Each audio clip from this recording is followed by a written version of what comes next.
ఋషికొండకు సంబంధించి గత కొద్ది రోజులుగా మనం అనేక రకాలైనటువంటి వార్తలు వింటూ ఉన్నాం. ఇది జగన్మోహన్ రెడ్డి నిర్మించుకున్నటువంటి ప్యాలెస్ అని, సో 500 కోట్ల ప్రజాధనాన్ని వృధా చేశారని చెప్పి, మరలా అధికారంలోకి తామే వస్తామని, ఇక్కడే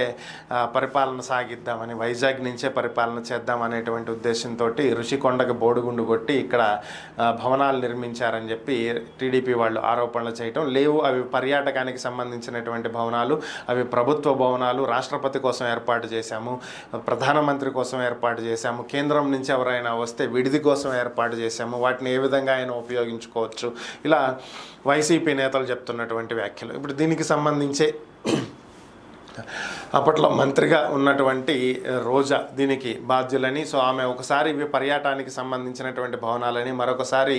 సీఎం క్యాంప్ ఆఫీస్ కోసం ఏర్పాటు చేస్తున్నామని, ఇలా రకరకాలుగా మాట్లాడుతున్నటువంటి నేపథ్యంలో ఆమెను అరెస్టు చేసి అదుపులోకి తీసుకుని విచారణ చేసినట్లయితే అసలు నిజాలు బయటకు వస్తాయని, అసలు ఈ నిర్మాణాలు ఎందుకు చేశారు, ఎంత వ్యయంతో చేశారు, అసలు దీని వెనుకున్నటువంటి కథ ఏంటి, మొత్తం వివరాలన్నీ బయటకు వస్తాయని, కాబట్టి